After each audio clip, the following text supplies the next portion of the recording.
Ever feel like you're stuck in a grind, just going through the motions? We've all been there, overwhelmed, uninspired, disconnected from what truly fuels us.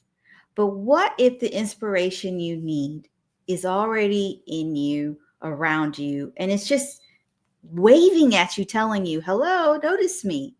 That's exactly what we're diving into today with my guest. And I'm super excited to be bringing them on because I brought them on a few months ago. Welcome, welcome, welcome, everybody. My name is Shri, and I am a social media manager. My team and I work with medical and law practices to help them gain an edge online by using social media, video, live streaming, podcasts. So let's get into my guest tonight. My guest is a dynamic speaker, coach, and author who has a talent of finding purpose and joy in life in everyday moments. You may know who he is. He's gone live with me. We have a Wednesday show with D. Scott where we do the backstage experience backstage. And you know what? Let me just go ahead and bring this amazing person. We have Russ. Russ, thank you for joining us today.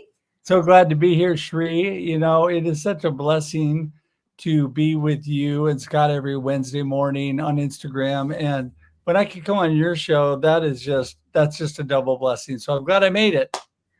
Thank you. You know who I have to bring on is D Scott. Can you let him know that I want him on the show? That's right. He is kind of hard to book these days. Well, you're saying for yourself, hey, hey, but I want to ask this question. There's a lot going on with you, and we'll get into that story, but what is something that you've been eating, like a snack? Because everybody's always watching what they're eating. What has been your go-to snack these days? Oh, that's an easy one because through my whole adventure, my whole cancer journey, I have become a diabetic. And so I carry right here we go. I just happen to have one, a Lara bar. Lara bar, there we go. And my favorite is the cashew cookie made only of cashews and of dates. That's all that's in it. And it's a great go to if I need just a little natural sugar in my body. In fact, I ate half of it before we went live. Look at that. Now, I'm always looking for really good snacks, and that sounds like it's dairy free. So I need to check that out. So Yep. let's get into a little bit about you and what people don't know. Were you always a good marketer? I would say yes. I learned my sales and marketing early on in elementary school, selling for fundraisers and Cub Scouts.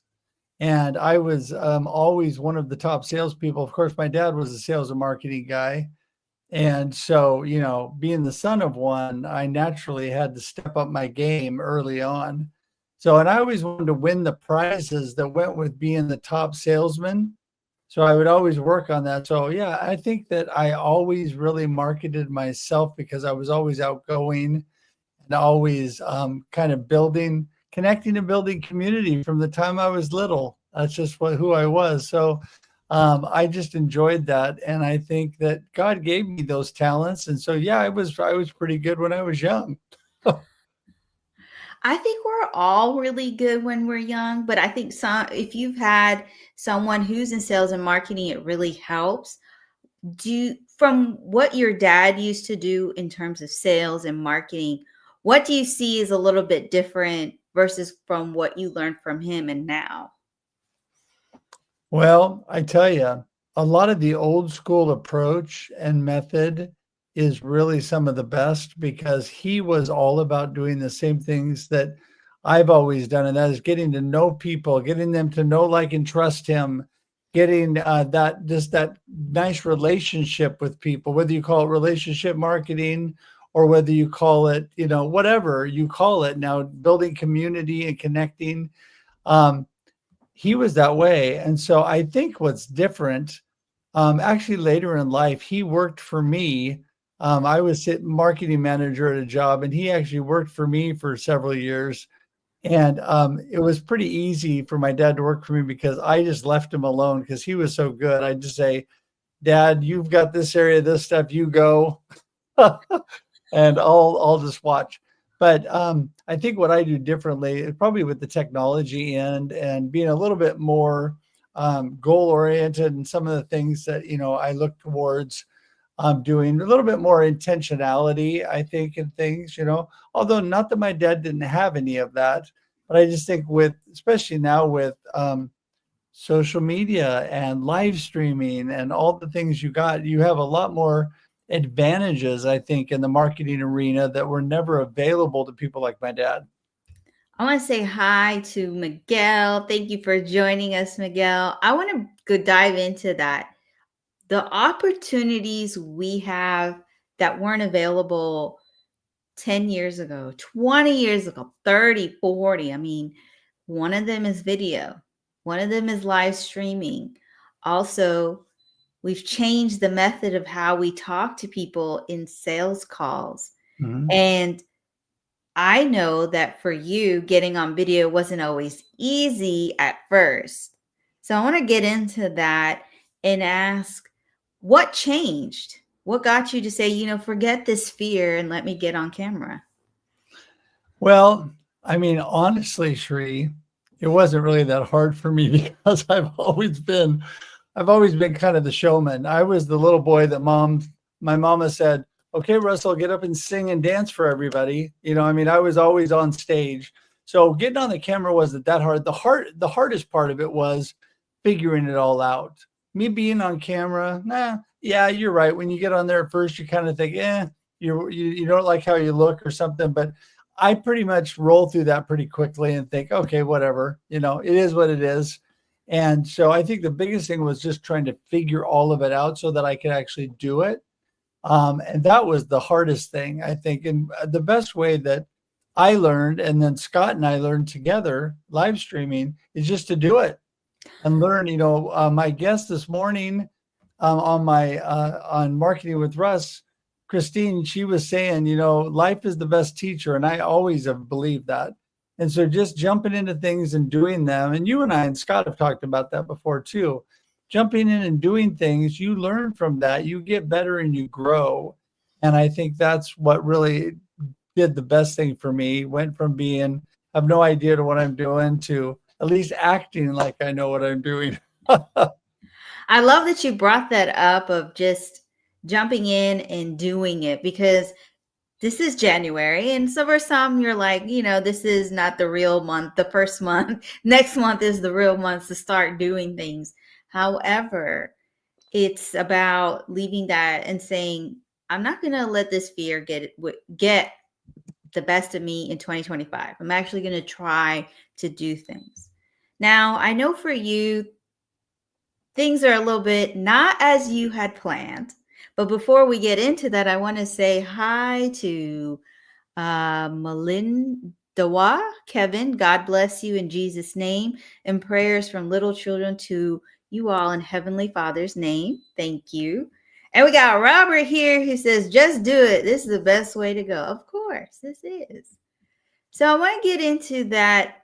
Okay, dealing with cancer. It's not going as planned. And there are moments where you don't want to show up on video. You don't want to show up on live, maybe because you're weak, you're tired, or just feeling like, I didn't get the great news. I thought we had beat this and we're here again. What's been your go-to to help motivate you? Well, number one is God. I mean, my Lord Jesus Christ is my solid rock, my foundation. That is true, and that is what keeps me strong. The hope, the hope of better days ahead, the hope of somebody walking through it with me, no matter what. And so that is the number one strength. Then I go right from there to who God gave me, my beautiful wife, my amazing daughter and son and daughter-in-law. I'm blessed with an amazing family, and then I've got the most awesome friends like Shree ever. And so, I mean, I am so, so blessed. And so those things just really help motivate me. And I've learned to just keep showing up, keep a good perspective on things. And I always tell people, A good perspective doesn't mean you're happy all the time, because people joke with me, oh man, you're happy all the time. No, trust me, I am not happy all the time, but I can have a good perspective all the time, right? I can trust and know there's better things ahead, and I'm going to make it through. I've made it through 100% of my worst days so far, right? I love that quote. And so I'm going to keep making it. I'm going to keep showing up and doing my best. And when I'm really, really down and I just maybe physically can't do it, then I've got good people like Sri and Scott who step in and do it for me, so I can keep everything rolling. But yeah, I mean, it's just really a matter of just making that choice. I'm sitting here like, wow, because I've had moments too. It's hard to show up when you're feeling sad about the loss of a loved one, especially a parent. And then you have to pick yourself up. And then you meet Russ and you're like, dude, he's like really showing up. And the fact that you said it's a myth to believe I'm happy all the time, I just have a better perspective of things and to see that there's good and bad, but focus on the good. And we have Yolanda saying, thank you for joining us. Hello, hello to you. And she is sharing, you're such an inspiration, Russ. You practice what you preach. I agree. I even though I get to sometimes, play host on Russ's show with D. Scott, the real hero to me is Russ, because you've built this platform, you've created these connections. So I want to get into networking. What are some things to keep in mind when it comes to networking, especially when you're like, I don't feel like doing this right now? Well, I think that connecting and community building and networking is like a constant in life for me. And I think that in order to really grow and build community, and we're definitely better together, it's just like an ongoing thing. You need to just continue to do whatever works for you. I mean, a little bit at a time. I do a little bit more than a little bit usually when I'm in good health. And so, it's just a matter of showing up all the time, like you said, because when I always tell people, you're going to go to a networking event and you show up this week, and then you show up 4 weeks from now. Well, 4 weeks from now, most people have already forgot who you were, especially if you walked into the first one like a lot of people do, and they're like a little mouse and they don't say much and they're really quiet. Yeah. And so when you show up 4 weeks later, people have already forgot who you are. The consistency of showing up and networking on a consistent basis is what pays off. And you just show up over and over and over. Now, that doesn't mean you have to be there every week, but you be as consistent as you can with whatever the structure is. And I think that's what's so important about networking, is just to keep that ball rolling, right? Keep showing up, keep forward motion. And I have found that to be, I mean, obviously I do a lot more around that, but I found that to be one of the most important things when it comes to networking. I love that you shared that. Don't be a little mouse. I am that person, but I have learned to walk into networking events with a goal. So I give myself, I've got to hit, I've got to hit 3 connections. And 3 connections could be on LinkedIn, on Instagram, or I get in their phone and we really talk. Like I learned about these people. It's not just generic, hey, Russ, my name is Sri. Nice to meet you. Let's connect. It's not like that. It's more about, hey, my name is Sri. I like the color purple. I want to be a Michelin star chef one day. These are the conversations Right. to have. Well, that's just it. You should always have goals, right? And you should let people know what so I think the biggest thing is to just let people inside a little bit, just really connect with people on as deep of a level as you can in a short amount of time. And what I mean by that is, don't jump into the business stuff. Don't jump into all the technical stuff. That drives people the other direction. I immediately try to find common interest and hear about what they're doing. Actually show that I care about what they're all about. Tell me about you. And I like to search out I like to search out the wallflowers, the people that are scared, because I want to help them. And I'll go to the corner and I'll say, hey, I'm Russ, and we'll be talking. And, I've done this for a few years, and I've been ambassadors of several chambers and on the board. And so I've been very active in all of that. So I bring them into the table and I'll say, hey, Scott, come over here for a second. And I'll bring somebody over to us. I'll say, hey, this is my new friend, Shri. And I want to tell you, she is a social media manager and she's amazing. She's telling me all this great stuff. You need to meet her. And so Scott says, well, really nice to meet you. And you guys say about 5-10 words and I slip away. And then I go find the next wallflower and I do the same thing. And I just help people get engaged with things like that. And a lot of times that not only helps them, but it helps me as well, because it's really good to meet new friends and to learn about new people as well. Now, by doing this, I want to ask, how has it landed you some of your clients that you work with currently? Well, I would say off of my connection, community building, and networking in life probably is 80+% of who I work with, probably almost 90%. Because what I do is if you hang around and you get people to know enough people, and, I've really spread the net pretty wide with all of this. I've, developed a worldwide network, right? But those are the people that, as my good friend D. Scott Smith would say, you can lean into your network, right? Those are the people you lean into and you say, hey, this is what I'm doing. And if you're interested in that, I'd love to talk to you. And they already know, love, and trust you. So it's a lot easier to get those people to say, yeah, hey, I'm interested in something like that. Or yes, I'll do that, whatever. Most of the sponsors for my live stream are all people that have come out of stuff like that. All people that I've networked and met that way. So that's a big help. That is a big help, because you're going from, hey, I would like your shirt, to let's do business. So what do people come to you for? Not about what shirt to wear, I can tell you that. But I've got my favorite one on today. My good news, God's not done with me yet. There you go. It was given to me by a friend. Most of it, by the way, my wife and daughter dress me mostly. My son does too. They pick all the stuff out. They take me to stores and they put me in the dressing room and they bring stuff to me.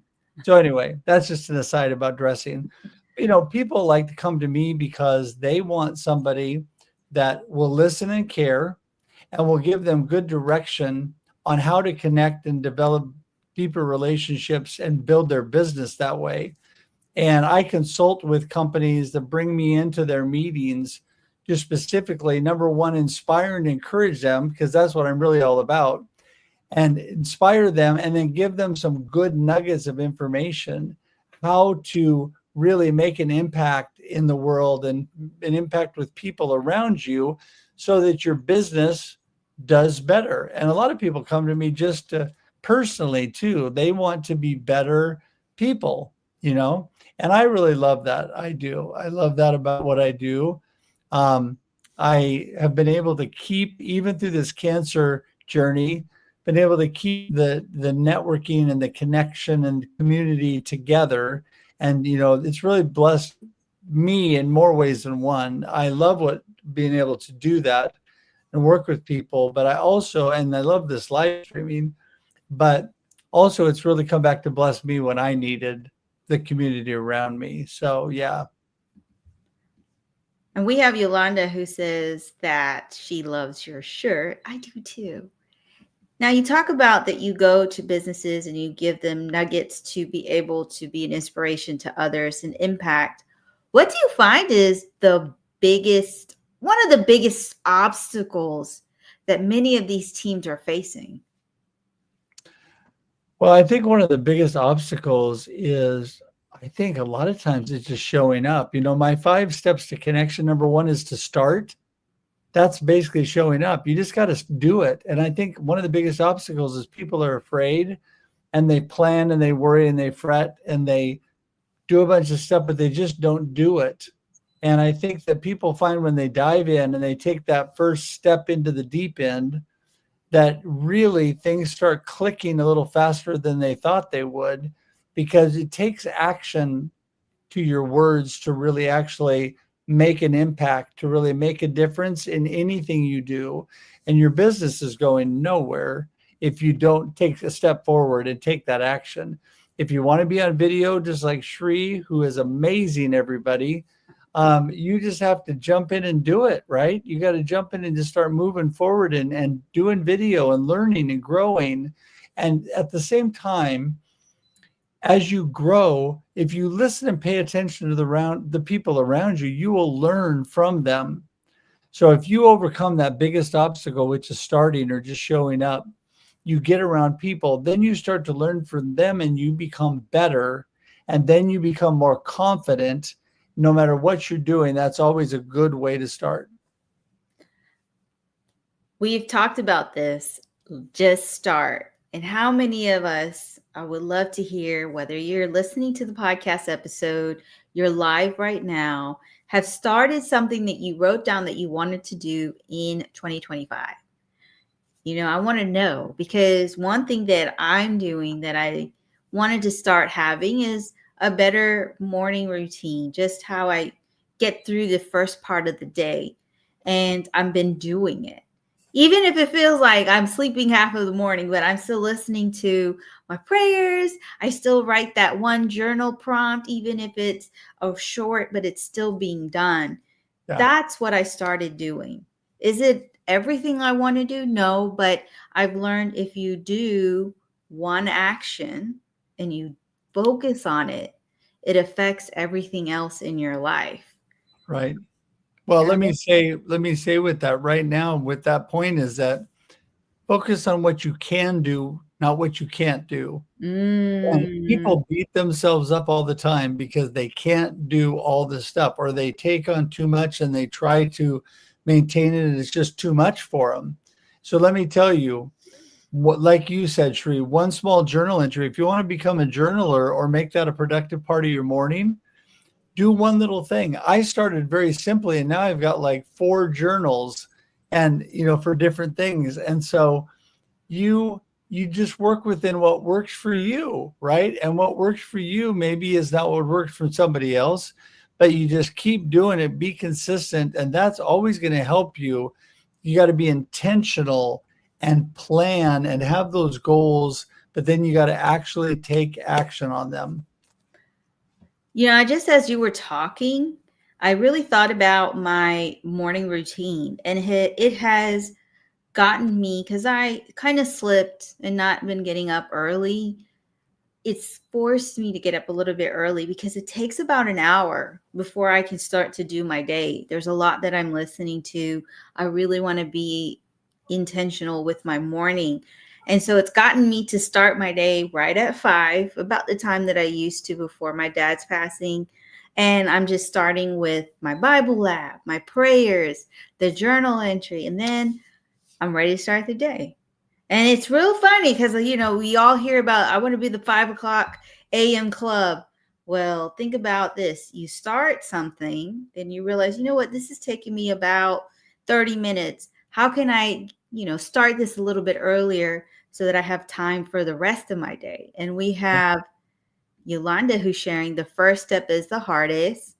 And then she's sharing focus on what you can do. And then I think this is Ever. Do what works for you.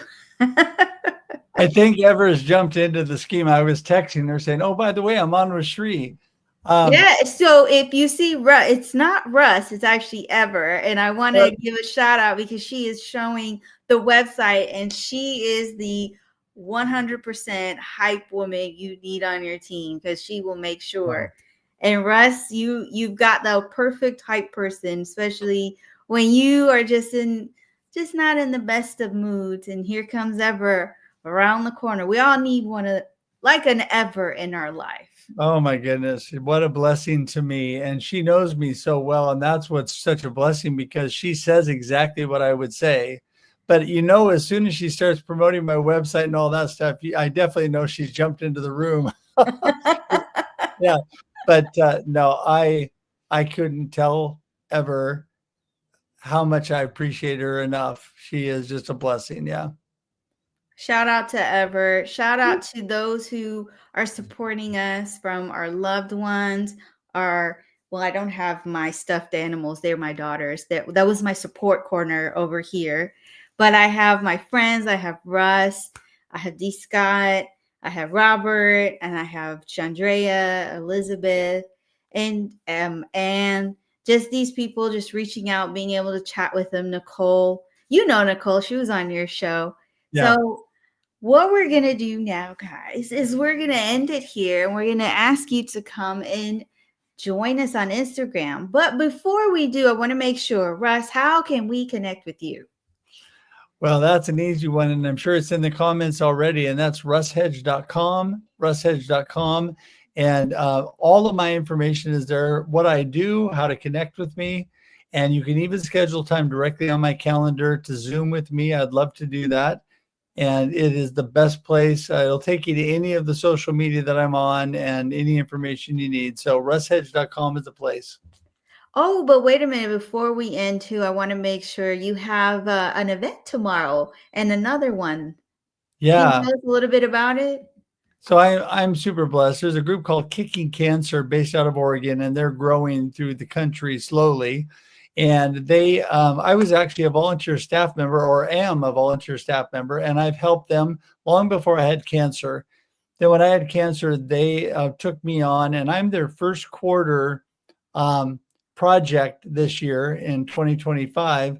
And they're doing fundraisers to help me and my family. This is this time of day, I'm normally not awake because it's tough to work these days because of the cancer that I'm dealing with and the treatment and all those things. So it's been a real financial strain. So they've been a huge help. And so tomorrow night, Baron Robison, who's the founder, he always calls me #RussRocks. And so when they started this, they decided to do Russ Rocks rock concerts. And so tomorrow night, Friday night, from 5 to 8, they will have one in Kaiser, Oregon, a Russ Rocks rock concert with band, and people will come to support me and my family, which will be a blessing. And there's a possibility we'll do a short live stream from that too. So pay attention to that. But then they have another one coming up in February that's more formal. They're selling tickets to and having food and catered and the whole thing at a hotel in Corvallis along the Willamette River. That's February 15th. And I'm just blessed. All the information, I'm sure, will magically appear in the comments, including there's a link and a information on how to donate. And I just want to say what a blessing everybody's been. So yeah, that's what's going on in my life. I want to say hi to Dr. New. Thank you to have you here. We are so happy to have you. And yes, I agree, Dr. New. If I'm saying your name wrong, I really apologize. It's Dr. New. You're right. She's amazing. I got it right. Okay, yes. So Russ, you got this, and I will make sure that I put it in, because this will turn into a podcast episode that will go out tomorrow morning, 5 o'clock in the morning, my time. So we want to make sure we get people out onto that event, or even supporting you in some way. So again, I want to say thank you to everybody who joined in on the live, who's watching the replay, or listening to this podcast episode. And until the next time, everybody, have a wonderful morning or evening, wherever you're tuning in. And thank you, Russ. Bye, everybody. Everybody. Thanks, Tree.